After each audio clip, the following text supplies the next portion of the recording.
तुम्हाला हात जोडून विनंती करतो, कोणाच्याही सांगण्याला बळी पडू नका आणि तुम्ही कोणतीही टोकाचे पाऊल घेऊ नका. कारण मित्रांनो, आपल्याला आपल्या घराशिवाय पुन्हा वाली कुणीच नसतो. करायला लावणारे भरपूर असतात, पण भोगाव मात्र आपल्या स्वतःलाच लागतं. म्हणून कोणालाही बळी पडू नका आणि तुम्ही तुमचं स्वतःचं आयुष्य उद्ध्वस्त करू नका. आमचं तर आयुष्य उद्ध्वस्त झालंय, पण आमची ही प्रामाणिकपणे इच्छा आहे की मराठ्याचं काम करताना, जातीचं काम करताना जरूर करा. आम्हाला बी वाटतं मराठा आरक्षण भेटावं, आम्ही बी त्याच्यातच काम करतो. पण जे आजचं आंदोलन ज्या दिशेने चाललंय, हे आंदोलन खूप चुकीचं चाललेलं आहे आणि तुम्ही ह्या आंदोलनाच्या बळी न पाडता फक्त तुम्ही तुमचा विचार करा. मराठा आरक्षण हे 100% भेटलं पाहिजे, हे बी प्रामाणिकपणे इच्छा आहे. नमस्कार, जय हरी. मी अजय महाराज वारसकर.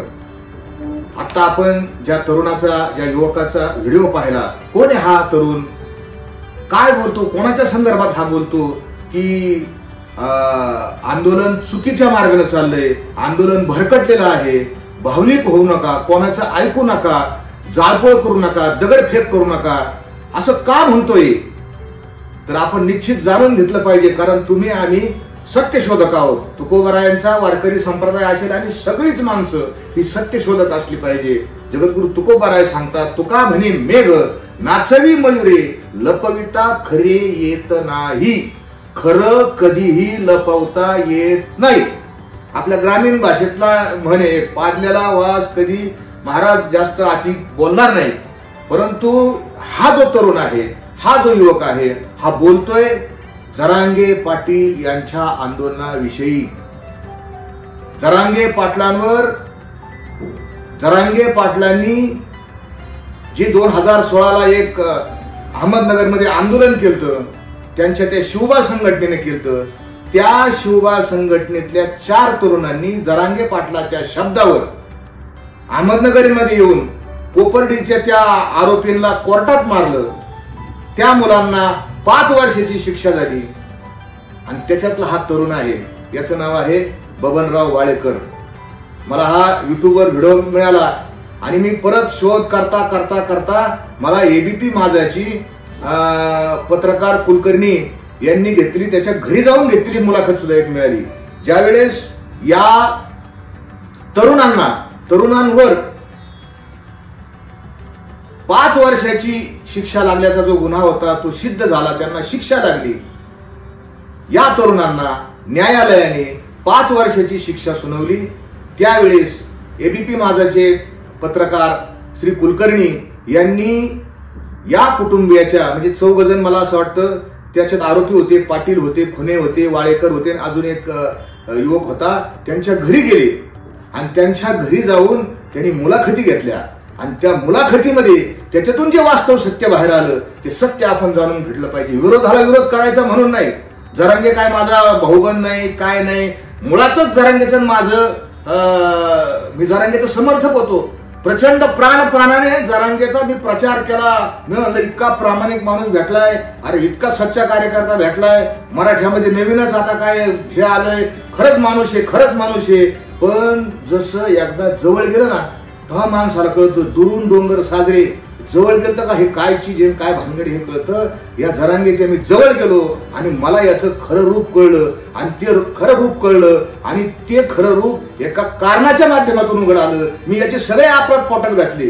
पण ज्या दिवशी हा मानला की मी संत फिंत मानित नाही, तुकाराम फिकाराम मला माहित नाही, त्या दिवशी माझ्या तळपायाची आग मस्तकाला गेली. माझा बाप तुकाराम आहे, मी तुकारामांचा अनुयायी आहे आणि माझ्या बापाला जर कुणी बोललं तर त्याला मी सोडणार नाही. या जरांगेचं काउंटडाऊन सुरू झालेलं आहे, याची रिटर्न गिनती सुरू झालेली आहे. आणि म्हणून, आणि मी हे बोलत नाही, मी त्या दिवशी सांगितलं, ओपन चॅलेंज आहे माझं जरांगेला, समोर 1 to 1 करून बोला. येणार नाही तो, त्याची हिंमत नाही त्याची.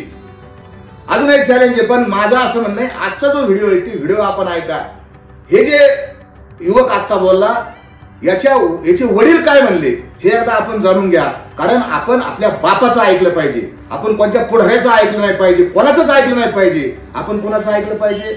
आपले बाप, आपले आई वडील हे आपले हितचिंतक असतात आणि आई वडील हे शेवटच्या मदतीला वाचवायला येतात. कोणचा राजकीय नेता, कोणचा पुढारी येत नाही. म्हणून ऐकायचं असेल तर आई वडिलाचं ऐका, माझ्या तुकोबारायांची गाथा काय सांगते ती ऐका. आणि म्हणून या वाळेकरांचे जे वडील आहेत, बबनराव वाळेकरांचे वडील वामनराव वाळेकर, ते काय म्हणले एकदा ऐका आपण. जरंग्याला पहिले सूट सांगितलं होतं. मी जरंग्याला पहिले सूट सांगितलं होतं. मी जरंग्याला पहिले सूट सांगितलं होतं. आम्ही ते गरीबीतून आम्ही नुसतं आता सांगू खाया प्यायला लागलो. तू आमच्या पोराला काही हे करून मला म्हणलं की नारायण गाडायचं मला झेंडा लावायचा आहे आणि तुम्ही त्याच्याकरता पोरग देत नाहीत मला. म्हणजे ह्याच्यामुळे मी काही बोललेलो नाही काहीच नाही. एबीपी माझा आणि कुलकर्णी नावाचे पत्रकार आहेत, मी तुमचं मनापासून आभार मानतो. आपण घरी जाऊन खरी वास्तव परिस्थिती आणि खरी पत्रकारिता सांगितली, जी आज इतक्या वर्षानं या समाजाच्या उपयोगी आणि कामाला येणार आहे, उपयोगी पडणार आहे. हे जे वामनराव वाडेकर येतं, आपण नीट पहा, या बाबांच्या डोळ्यामध्ये अश्रू आहेत. काय म्हणले हे बाबा? नीट ऐकायचे. सुरुवातीला मी पुन्हा टाकलं. बाबा काय म्हणले? ह्या जरांग्याला मी सांगितलं होतं, मी पुन्हा टाकलं, ह्या जरांग्याला मी सांगितलं होतं, या जरांग्याला मी सांगितलं होतं की आम्ही गरीब येतो, आमचं हातावर पोट आहे. काय जरांगेने उत्तर दिले यांना? जरांगे काय म्हणला? बाबा नारायणगडावर भगवा झेंडा लावायचा आहे आणि त्यासाठी तुम्ही पोरग देत नाही, द्या तुमचं पोरग, द्या मला तुमचं पोरग, मी नारायणगडावर झेंडा लावायला चाललो. अरे जरांगे, अरे वाडेकर ही त्या बबनरावची जरी बाप असते, हे तुझ्या बापाचे पण आहेत ना. बापा संग खोटं बोलतो तू. कशाला नेलं त्याला? बबनरावला नेलं. नगरच्या कोर्टात येऊन कोपर्डी प्रकरणाचा जे आरोपी होते त्यांच्यावर हल्ला करण्यासाठी कोर्टात न्यायाधीशासमोर. याचा परिणाम काय होणार? नेतृत्वाला परिणामाची जाण पाहिजे, परिणामाभिमुख नेतृत्व पाहिजे. आपल्या कृतीचे काय परिणाम होतात? कोर्टाच्या आवारात पोलिसांच्या समोर जाऊन कोणत्याही आरोपीला जर मारहाण केली तर काय मिळतंय? शिक्षा. 5 वर्षाची शिक्षा लागली. आणि या जरांगीने काय केलं? या वाडेकरांचं घर उद्ध्वस्त केलं. नुसतं वाडेकरांचं नाही, 4ही मुलांचं घर उद्ध्वस्त केलं. अजून दुसऱ्या एका खुने म्हणून आहे, गणेश खुने, त्याच्या वडिलाची मुलाखत पहा. ते अपंग आहेत, घरात पडून येतं, पाय नाही, हात नाही, अपंग माणूस. त्याच्या घरी गेला हा जरांगे आणि त्यांना सांगितलं पोराला द्या. त्याच्या वडिलांनी प्रतिक्रिया काय दिली? एकदा आहे का गणेश खुनेच्या वडिलांची प्रतिक्रिया? गणेश खुणे हल्ला करणाऱ्या तरुणांपैकी एक. अपंग वडील आणि कुटुंबाची सगळी जबाबदारी गणेशवरच होती. ते कडबा आणत होता हेल आणता आणता तुम्हाला सांगतो भयकून त्याला नेलं तिथून पुढे काहीतरी त्याला काही म्हणले असते, बांगला देऊ, गाडी देऊ, कुठं काय नव्हतं. त्याशिवाय भायकलं नाही ती. गणेशचे वडील काय म्हणाले ऐकलं का तुम्ही? माझी मराठा बांधवांना हात जोडून पाया पडून विनंती. गणेशचे वडील म्हणले, गणेश हेल आणत होता, हेल. शेतातलं कडबा वैरण किंवा जे काय असेल ते बैलगाडीत रचून हेल भरून आणत होता. आणि हेल आणत असता आणि जरांगीने त्याला घेऊन गेला. आणि काय सांगितलं? परमेश्वर खुनेंचं काय वाक्य? त्यांना सांगितलं की माझ्या पोराला या जरांगीने भयकावलं आणि भयकवून घेऊन गेला. आणि काय दिलं पत्रात? अपंग माणूस आहे, हात नाही, पाय नाही, गणेशवर सगळं कुटुंब आहे. काय दिलं त्याला? 5 वर्षाची शिक्षा. त्याच्या आयुष्यातले 5 वर्ष काढून दिले. पुढे फेडताल हे पाप. गावातल्या लोकांनी काय प्रतिक्रिया दिली ती प्रतिक्रिया पण एकदा ऐका. ते वाडेकर म्हणून गावातले त्यांचे भाऊबंद किंवा ग्रामस्थ त्यांची एक प्रतिक्रिया त्या एबीपी माझाने नोंदवली. ती प्रतिक्रिया पण आपण ऐका. त्यांनाही वाटलं समाज आपल्या पाठीशी राहील, संघटना आपल्या पाठीशी राहतील, पण कुणीही कुठलाही एकही माणूस त्यांच्या पाठीशी किंवा त्यांच्या या कृत्याबद्दल किंवा यांना सोडवण्यासाठी कुणीही कसलाही प्रयत्न केलेला नाही. आता या वाडेकर पाटलांनी सांगितलं की कोणत्याही संघटनेने, कोणत्याही लोकांनी, समाजातल्याही लोकांनी यांना सोडवण्याचा प्रयत्न केलेला नाही, काहीच मदत केलेली नाही. बांधवांनो, एकदा बारी आपल्यावर आली की आपलेच घरच्यांना चिंता पडती, बाकीचे कोणीही मदतीला येत नाही. एबीपी माझा पत्रकारिता त्या पत्रकारांनी, कारण दुसरी बाजू मांडायला पाहिजे. नुसता आरोप करून त्याच्यावर टीका करून जमत नाही, त्याचीही प्रतिक्रिया घ्यायला पाहिजे. आणि म्हणून आमच्या मराठ्यांचं दैवत, संघर्ष योद्धा असलेले आमचे मनोज दादा जरांगे पाटील यांच्याकडं हे माझाचे पत्रकार गेले आणि त्यांनी जरांगेची त्यावेळेस बाईट घेतली. बघा जरांगे कसा दिसतोय, जरांगेची बाईट कशी, जरांगेची भाषा कशी, जरांगेची बॉडी लँग्वेज कशी. आपण तुम्ही एकदा ऐका जरांगे 2017ला काय म्हणला हे तुम्ही एकदा ऐका आणि त्याच्यानंतर आपण पुन्हा त्याच्यावर चर्चा करू. हो, माझेच नव्हे तर पूर्ण राज्याचेच एक मुलं आहेत. त्यांच्याकडे मीच काय, पूर्ण राज्य आणि समाज दुर्लक्ष करणार संघटना म्हणून आणि एक समाजाचा कार्यकर्ता म्हणून मी स्वतः 1 इंचही मागं सरलेलं नाही आणि त्यांना वाऱ्यावरती जिंदगी सोडणारही नाही. हे 4 भाऊ बाहेर आल्याच्या नंतर तुम्हाला स्वतःहून सांगतील की संघटनेनं त्यांना वाऱ्यावर सोडलं नाही. लाठी चार्ज व्हायच्या आधी मी खात्रीने सांगतो, आपण माझा व्हिडिओ पाहत असाल, महाराष्ट्रातल्या अर्धा% लोकांनी सुद्धा जरांगेला पाहिलं नव्हतं. हा एका रात्रीतला नेता आहे, लाठी चार्ज झाल्यानंतरचा नेता आहे.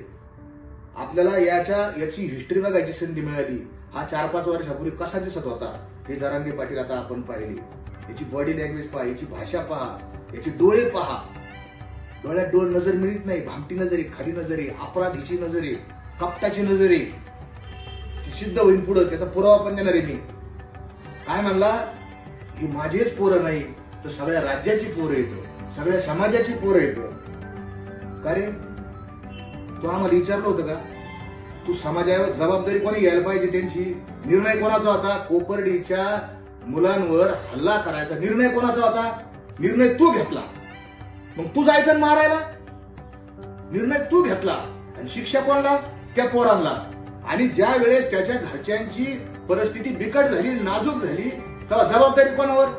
हे माझेच पोरं नाही तर हे सगळ्या राज्याचे समाजाचे पोरं येतं. तो आम्हाला विचारलं नाही आणि जबाबदारी आमच्यावर ढकलतो. जबाबदारी तुझी आहे जरांगे.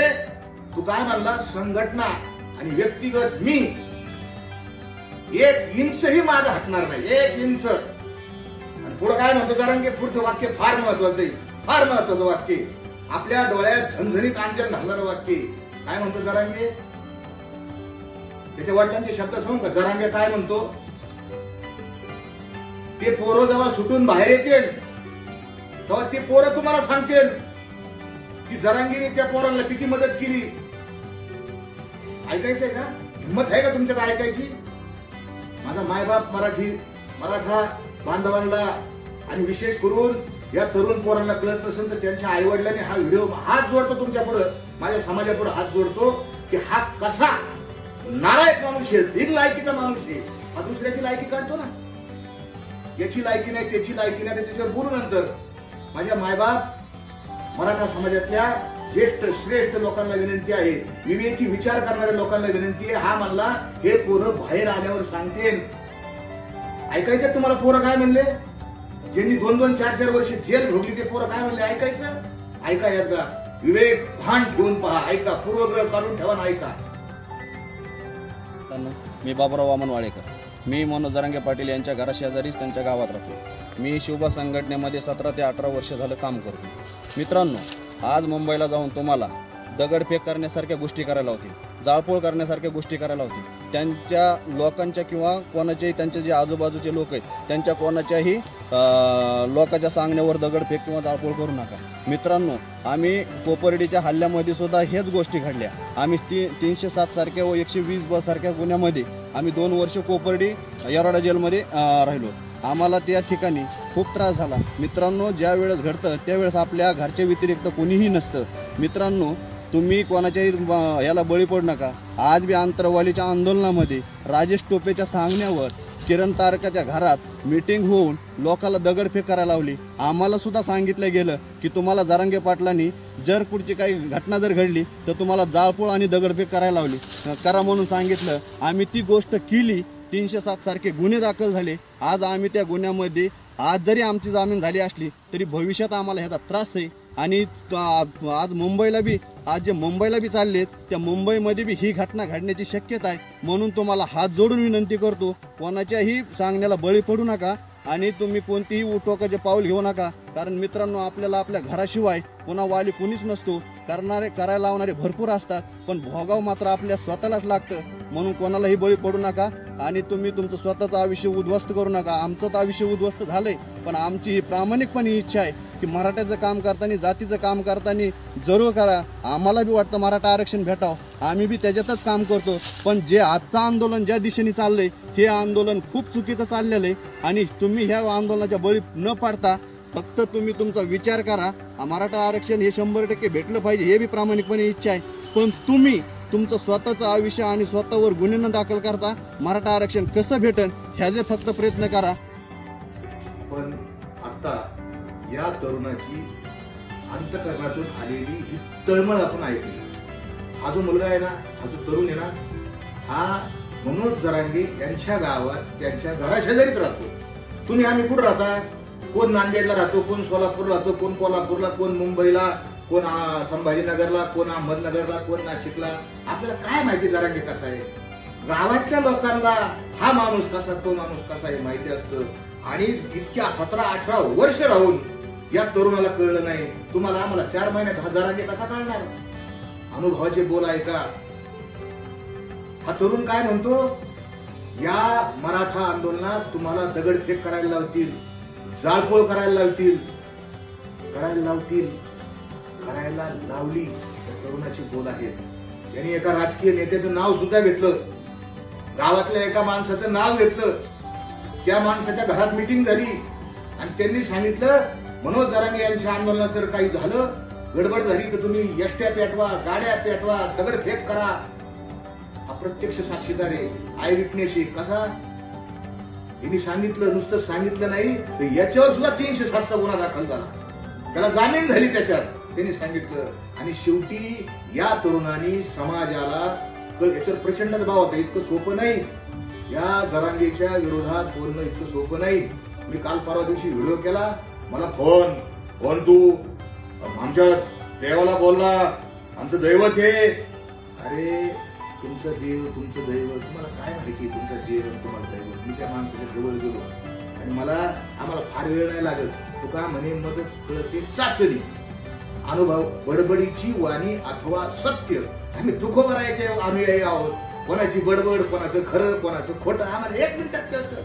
नाही घासावे लागत. एका शिते कळे भात, या शितावून भाताची परीक्षा होती. आम्हाला कळलं हा जवळ गेल्यानंतर हा जरांगे कसा आहे. आणि शेवटी या तरुणानं निर्वाणीचा संदेश दिला. आमचं घरदार उद्ध्वस्त झालं, आमचं आयुष्य उद्ध्वस्त झालं, तुमचं करू नका, टोकाचं पाऊल उचलू नका, अशी कळकळीची विनंती या तरुणाने केली. मित्रांनो, बांधवांनो आणि सगळ्यांनाच माझी विनंती आहे, भावनेच्या भरात आपण अनेक काही गोष्टी करतो. भावना आणि बुद्धी ह्या 2 गोष्टी असतात. भावनेचा जोर वाढला, जातीयता ही भावनेच्या याच्यावर असते. जातीचा अहंगंड आणि ह्या जातीचे असला पाहिजे. जातीचा मी म्हणत नाही जातीचा स्वाभिमान असावा जातीचा स्वाभिमान, पण तो अहंकार मिश्रित नसावा, दुसऱ्यावर अन्याय करणारा नसावा. आपल्या पूर्वजांनी केलेला पराक्रम हा घोषणानं सांगणं ही वेगळी गोष्ट आहे. आणि तू किती हलका आहे, तू किती नालायक आहे, या कुच्छित भावनेने सांगणं ही वेगळी गोष्ट आहे. माझ्या सगळ्या तमाम मराठा तरुणांना आणि जी ज्येष्ठ घरामध्ये बसलेले आई वडील आहेत त्यांना माझे हात जोडून कळकळीची विनंती आहे, बाबाओ, आपल्या मुलांना या आंदोलनात पाठवू नका. हे आंदोलन चुकीच्या मार्गाने चाललं आहे. जरांगे पाटील, तुम्ही माझा व्हिडिओ त्या लाल रंगाच्या गोधडीत बघून पाहताय. जरांगे पाटील, मला चांगलं माहिती आहे, गोधडी घ्यायची ती लाल आणि व्हिडिओ बघायचा. बघा माझा व्हिडिओ तुम्ही बघत असताना तुम्हाला ओपन चॅलेंज आहे, या भेटा आणि डिबेट करा. आणि अजून काय सांगता, उद्या परदेशी तुमची चांगली एक माझ्या या व्हिडिओमुळं इतक्या लोकांना धैर्य आलं, एकेकाला वाचा फुटायला लागली आणि तुमचं सगळं सत्य हे बाहेर पडणार आहे.